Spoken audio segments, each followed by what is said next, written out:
Cette vidéo est sponsorisée par Card Market, le meilleur site pour acheter et vendre vos cartes.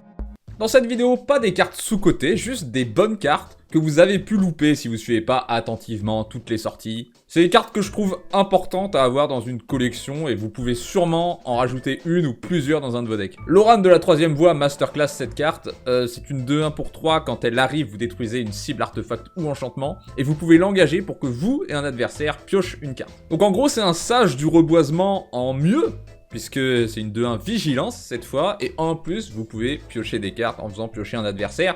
J'aimerais vous dire que vous allez utiliser ça en dernier recours si vous avez besoin de piocher, mais en vrai vous allez utiliser ça à chaque fois que c'est possible, parce que il y a toujours un adversaire où c'est pas très embêtant de le faire piocher. Il n'y a pas vos 3 adversaires qui sont en avance, il y a toujours un adversaire ou 2 adversaires qui sont un peu menaçants et un 3ème en retrait, et c'est celui-là que vous allez faire piocher.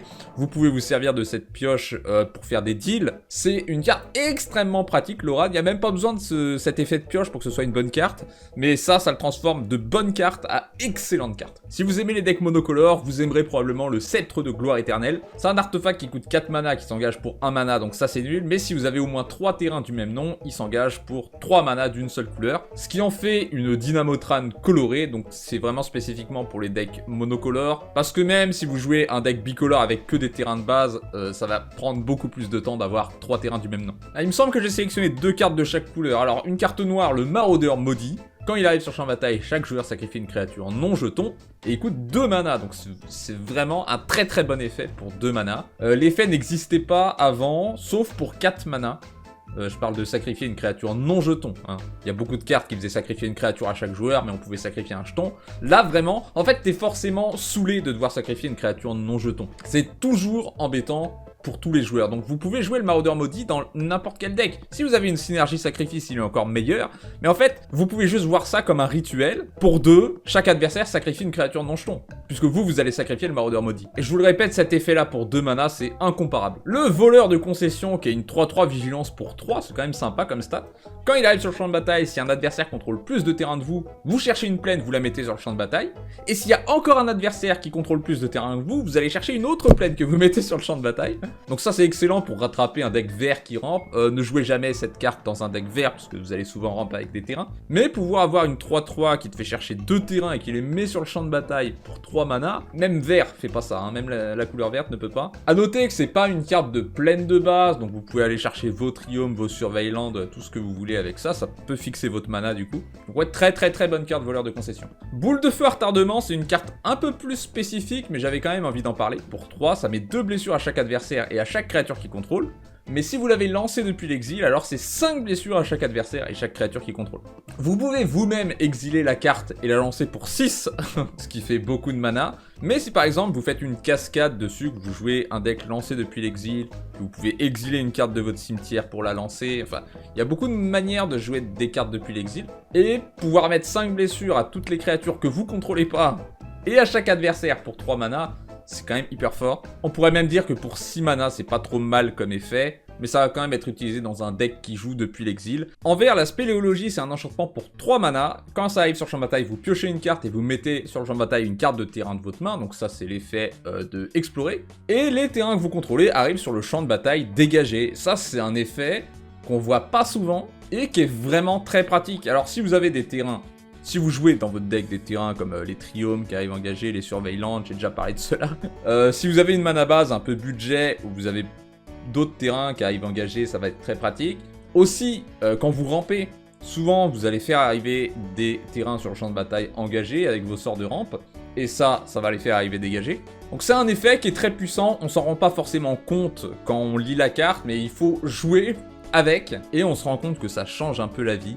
Et de toute façon, même si vous n'avez pas 10 000 terrains qui arrivent engagés, c'est quand même un moyen de ramper assez raisonnable. Et c'est surtout pas cher comme carte, parce que la plupart des cartes qui font arriver vos terrains dégagés sur le champ de bataille, il y en a pas beaucoup, et ça va être cher. Donc là, vous avez un bon effet pour pas cher, ça fait plaisir. En bleu, c'est un sort qui est en train de devenir mon contre-sort préféré, 3 coups d'avance. Ça coûte un mana bleu de base, et vous pouvez le faire coûter un mana incolore et un mana bleu de plus pour contrecarrer un sort ciblé. Donc vous avez un contre-sort pour 3 mana. Pour 3 mana de plus, vous créez un jeton qui est une copie d'un artefact ou créature que vous contrôlez, et pour 2 de plus, vous piochez 2 cartes et vous vous défaussez d'une carte.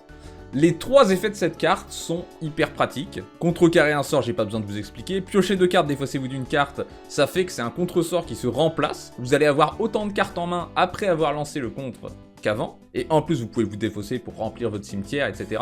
Créer un champ qui a une copie d'un artefact ou créature, vous pouvez vous en servir sur vos mana rock pour ramp. Vous avez un éphémère qui vous fait ramp si vous avez rien à contrer par exemple, et vous pouvez combiner les effets bien sûr, faire les 3 à la fois, et là vous êtes le roi quoi. C'est une carte que j'aime particulièrement dans des decks où vous allez réduire le coût de vos éphémères rituels, puisque quand vous lancez ce sort pour 5 mana et que vous avez les 3 effets, ou même moins, ça devient tellement intéressant. Et un contre qui se remplace, c'est toujours beaucoup plus fort. Le Tourment Flétrisseur qui vient de sortir dans Mornebrune, tout simplement un éphémère pour 3 qui détruit une créature ou un enchantement et vous perdez 2 points de vie.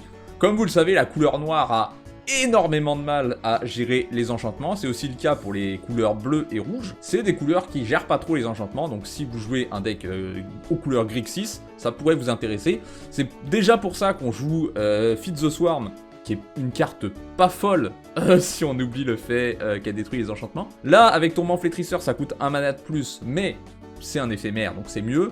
Vous perdez que 2 points de vie au lieu du coup en mana de ce que vous détruisez, ce qui souvent va être plus de 2 avec Feed the Swarm. Donc moi je dirais pas que ça remplace Feed the Swarm, c'est juste une carte de plus en noir pour gérer les enchantements. Je dirais que en noir, vous allez vouloir jouer les deux. Et vous savez à quel point un anti-bet en éphémère, c'est 1000 fois mieux qu'en rituel. Donc les 1 mana de plus, c'est embêtant, mais c'est normal. Encore un moyen de gérer les enchantements pour cette vidéo, c'est le druide de purification. Quand il arrive sur le champ de bataille, en commençant par vous, chaque joueur peut choisir un artefact ou enchantement que vous ne contrôlez pas, et vous détruisez chaque permanent choisi. Donc ça peut être une 2-3 pour 4 qui détruit 4 enchantements et artefacts que vos adversaires contrôlent.